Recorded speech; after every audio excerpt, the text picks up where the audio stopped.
right, welcome to, where's my camera over there? Welcome to, I already started off weird. Welcome to Life Extension Live, our first live show in 2024. I know, I'm so excited. We tried to do a fist pump, and then it didn't work. So that was better. Okay. All right, so welcome. I'm Dr. Mike, by the way. I'm Dr. Crystal. Dr. Crystal, here's a true fact. Okay. Stress remains at the top of people's list of health concerns moving into 2024. Does that surprise you? Right. We're all stressed. Your doctor's telling you, hey, if you have high blood pressure, you need to practice stress management. Right. If you're having trouble sleeping, your doctor's going to say, you need to figure out what's stressing you. Manage your stress. Find your zen. Right.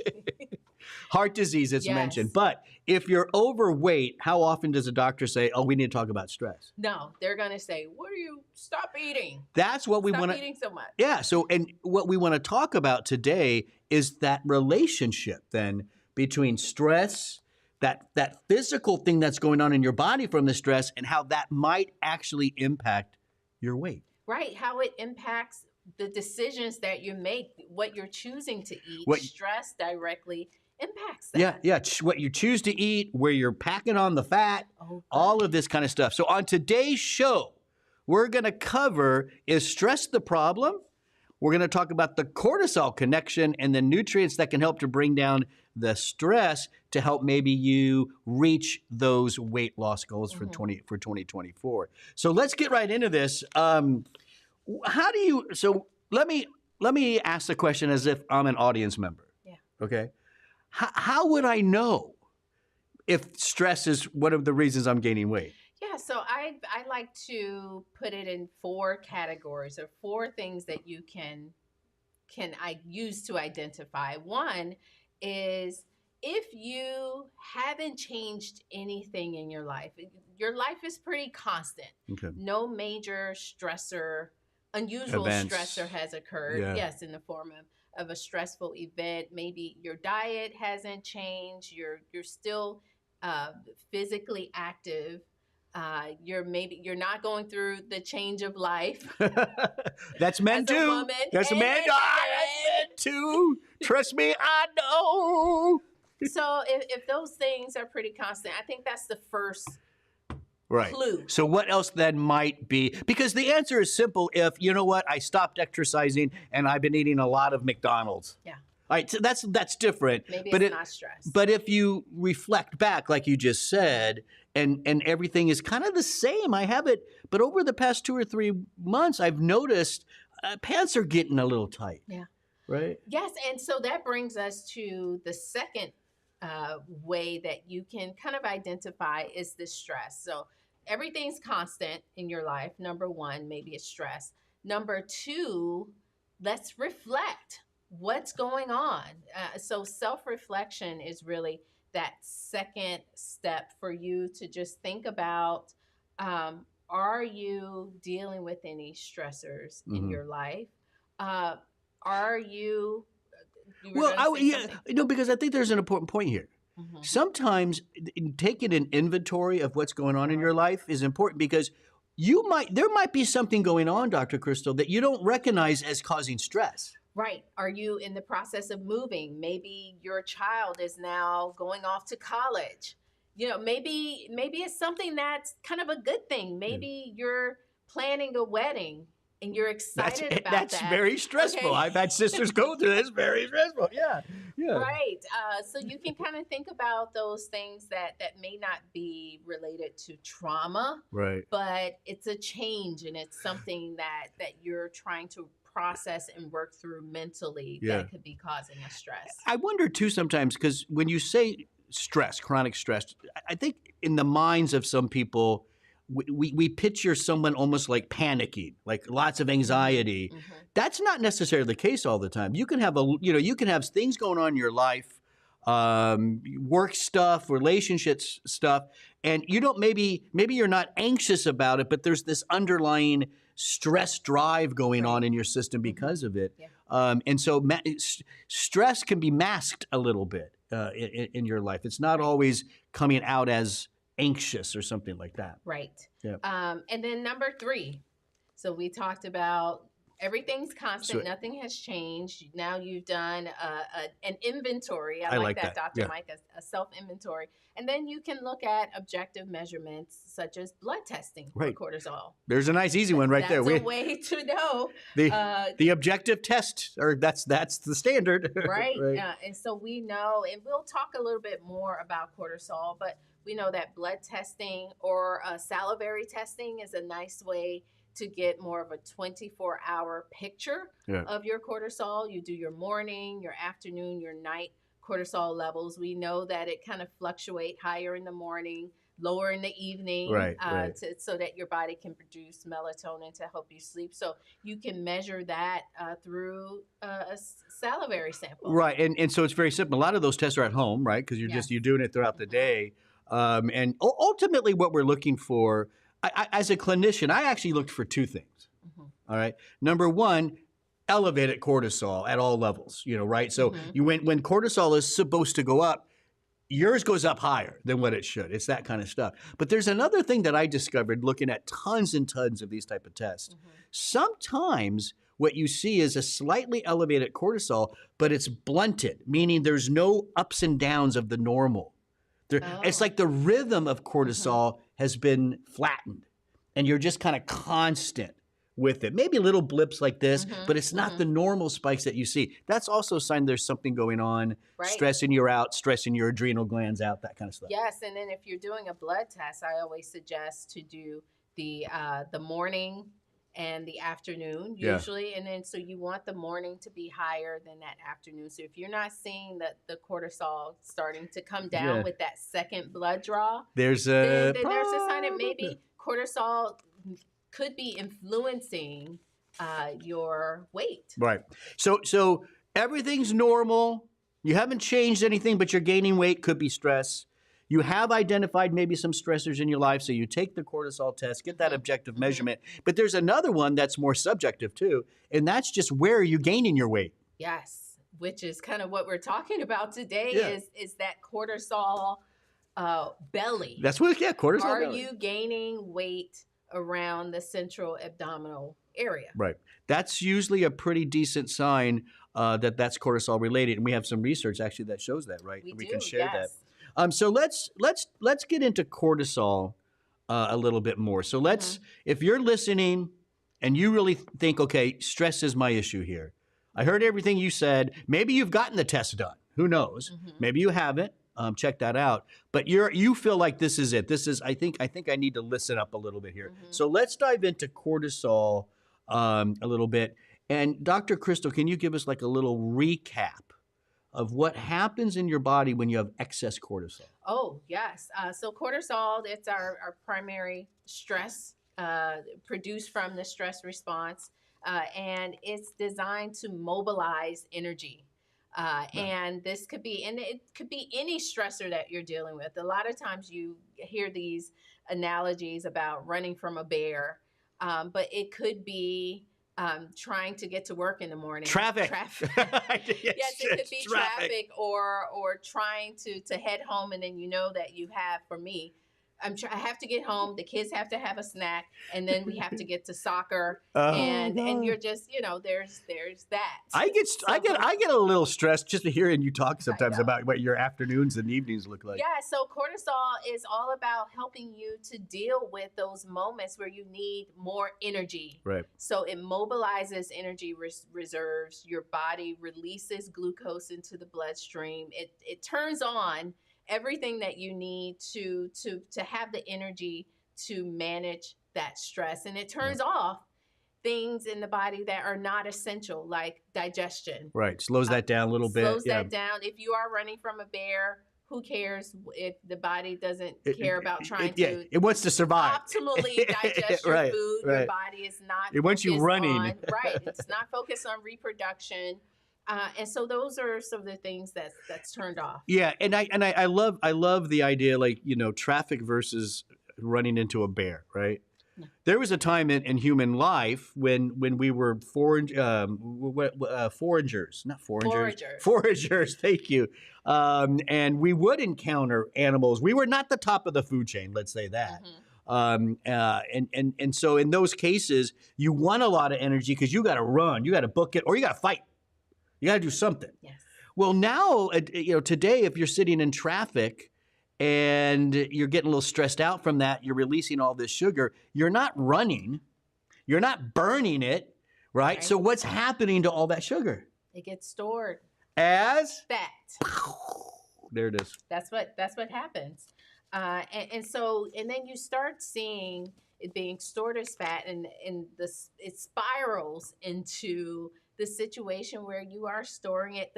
The abdominal area is it's a great area. There's a lot of room compared to other areas in the body. You got you basically you have your armpits and your belly.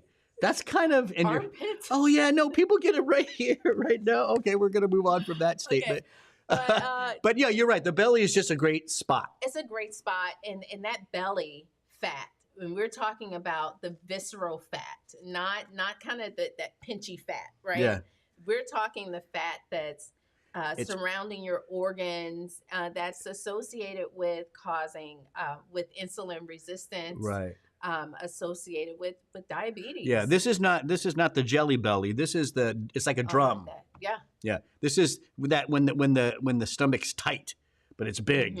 That's that visceral fat just pushing out, and it stretches the skin, and you get a drum, right? That's what we're doing. So if that sounds like you, right? Everything's been normal. You haven't changed your food, your diet, all that's the same.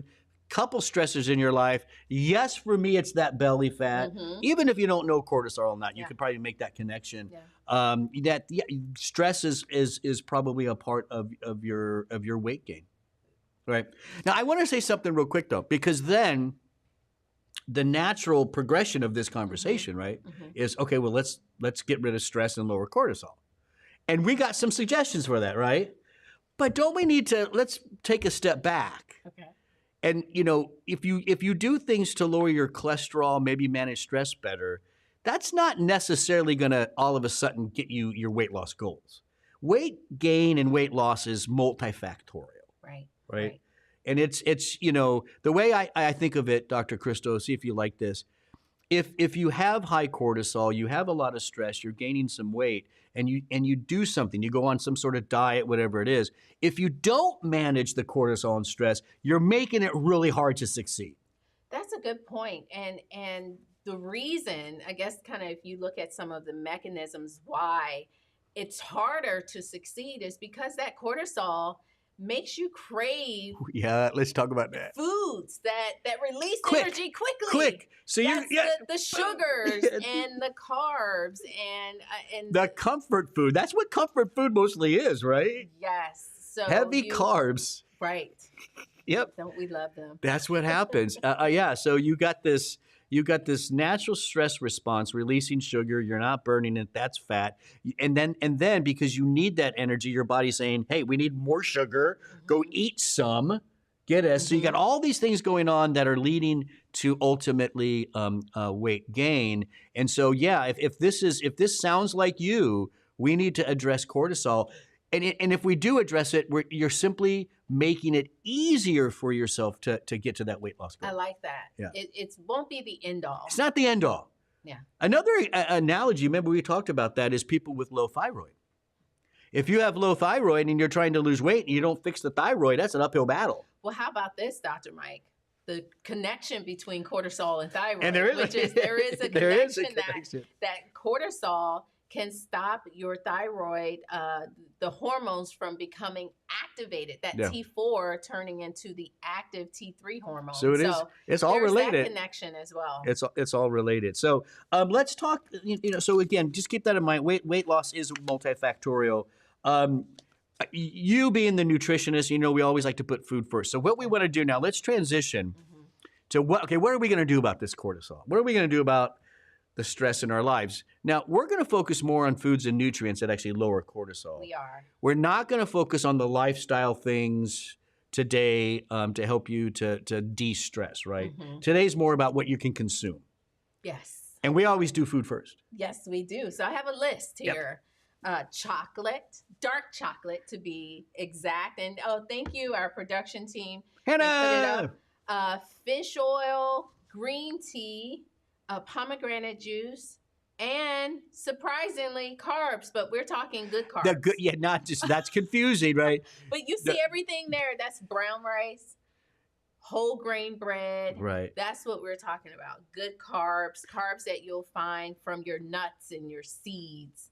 Yes. And whole grains. So there you go. Pomegranate, love it. Fish oil, love it. Dark chocolate. I mean, all that's great stuff right there. Yes. And so introducing those types of foods into your diet can maybe help kind of begin that process of getting a hold of that cortisol and bringing it down. Yeah.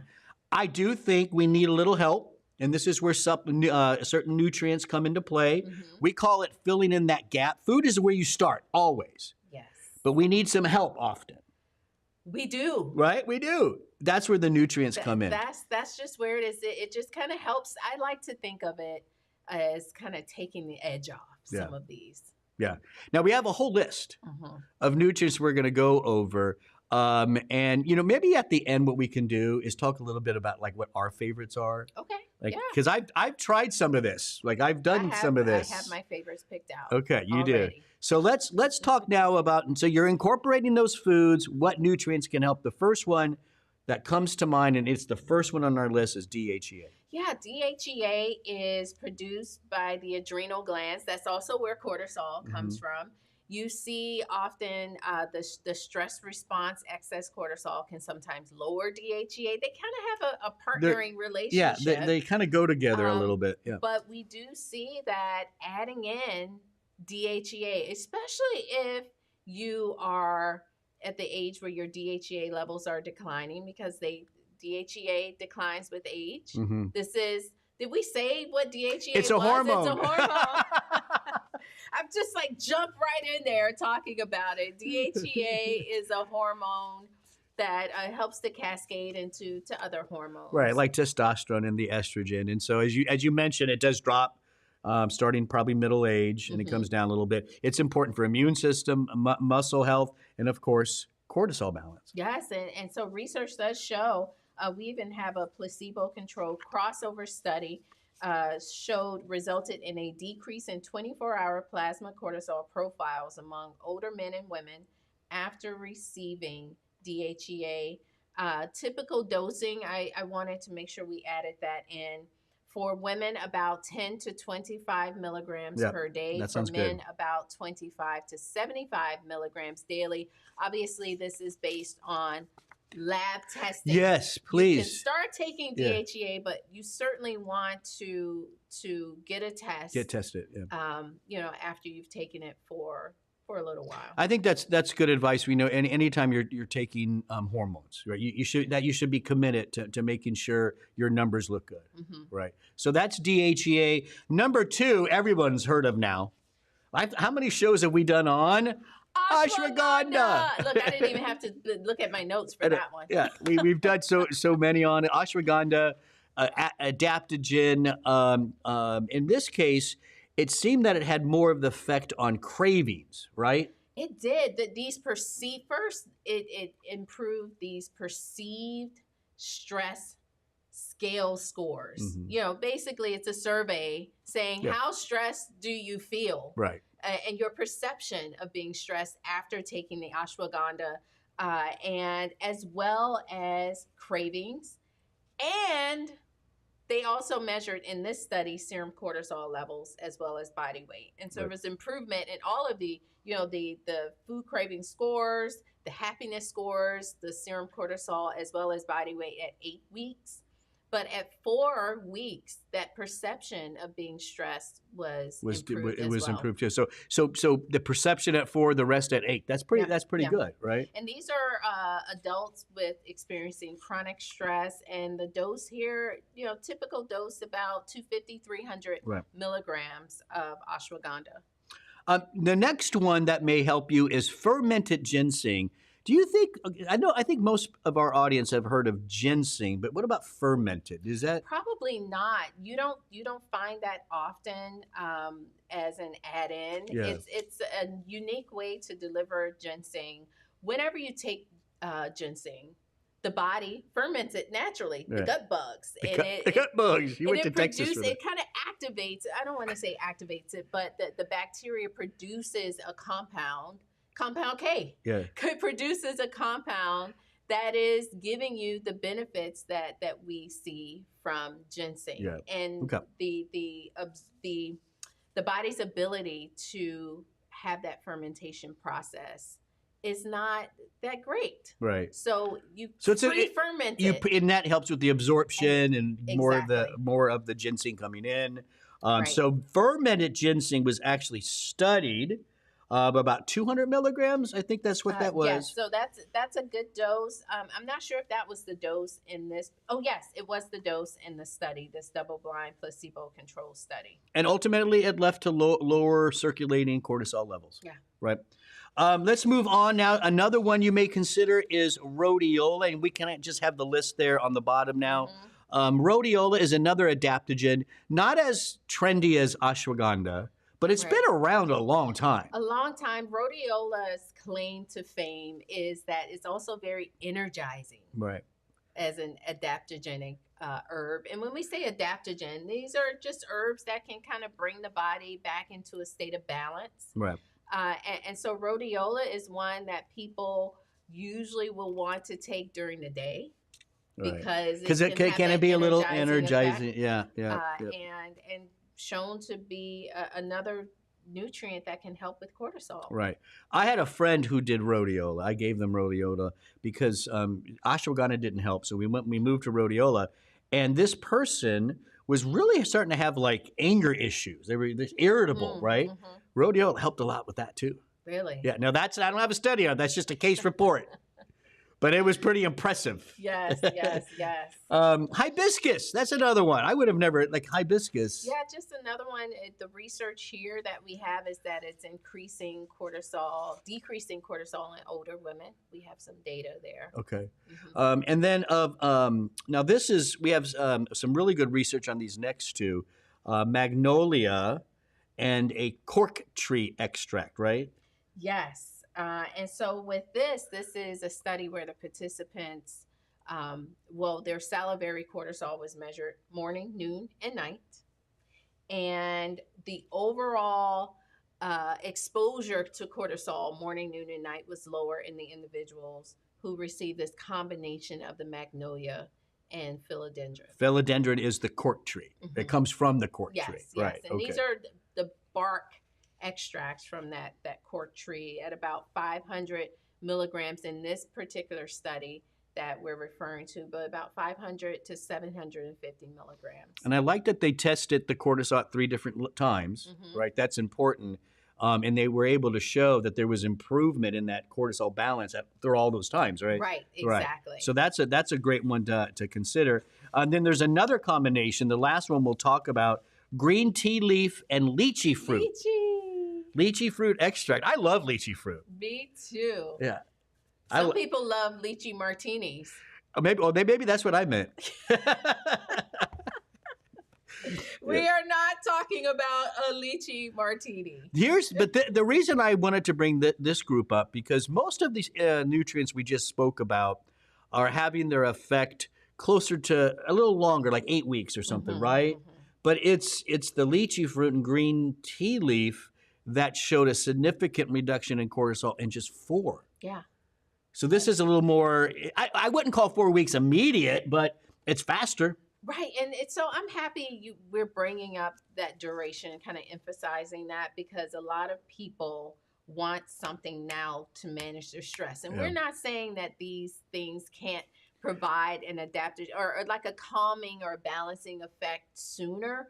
But when we're talking about changing the levels of that stress hormone, cortisol, right, it takes time for that. It does. It takes time for the body to adjust, mm-hmm, get used to the nutrient, mm-hmm, and start producing those better levels. And remember, all of this is part of a larger program, because we've connected your stress to weight gain, right? Right.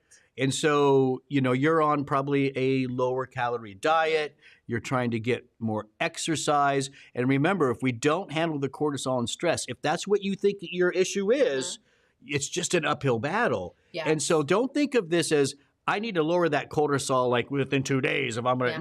No, this is part of a long-term program Mhm. to get you towards that more healthy weight. But I do have to say, and we talked about the green tea and lychee, and what makes it unique is that we do know it works quickly, because another study that 100 milligrams acutely decreased kind of that increase in cortisol that you would see that's produced after exercise. Right. So That's true. we do have data that following exercise, and this was a comparison group, the participants, there was a blunted effect of that cortisol. There you go. And that was pretty quick too, right? Yes. So out of this list, Dr. Crystal, Okay. because that was a lot. There was a lot there, and we're not saying you have to do all of this, Yes. right?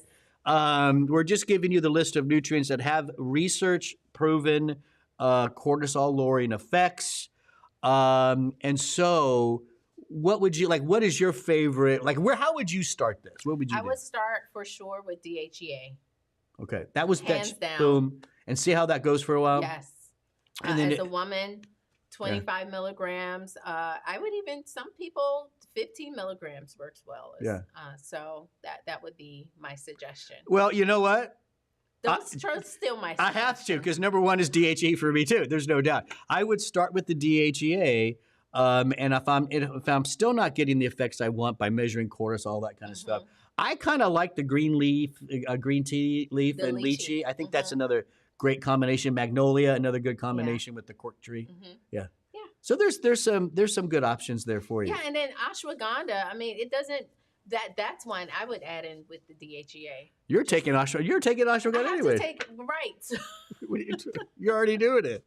But that is one, if I have a lab test and I know that my cortisol level is elevated, DHEA is certainly going to be top of mind. First thing I'm going to add in along with my ashwagandha. Right. Well, thank you, Dr. Crystal. Great information. Don't forget, gaining weight is multifactorial, and how you lose it is also multifactorial. Yeah. There's a lot of things from activity level, caloric intake, the type of calories could be important for you, but so can stress. And it's just one of those things where if your cortisol level is high because you have a lot of perceived stress in your life, or real stress in your life, right?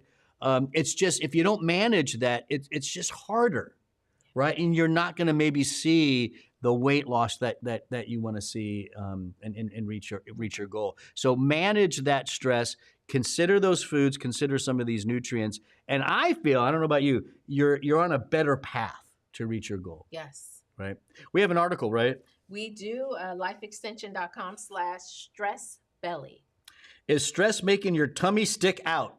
Is that the title of That's it? the title of the wellness blog. Is stress making your tummy stick out? Listen, I like that. That sounds good. And of course, that article is going to have a lot more information, more on the nutrients, more on the research, and all that kind of stuff. So go check that out. Again, that's lifeextension.com/stressbelly. Dr. Crystal, thanks for joining me today. Yes, thank you. Thank you for joining us. Don't forget, we go live every Wednesday at noon Eastern time. So go ahead and click interested wherever you watch us, right? Because we go live on a lot of other social channels. Right. Ring the bell, ding something, right? Because you do that, right? You do on YouTube. Yeah. You ring the bell. Don't just follow us. You have to ring the bell Ding, to ding. receive the notification. Yeah, and on Facebook, I think it's the interested button or Yes. something like that. All right, so do all of that so you always know when we're going live Wednesdays at 12 noon. I'm Dr. Mike, Dr. Crystal. and we'll see you next time.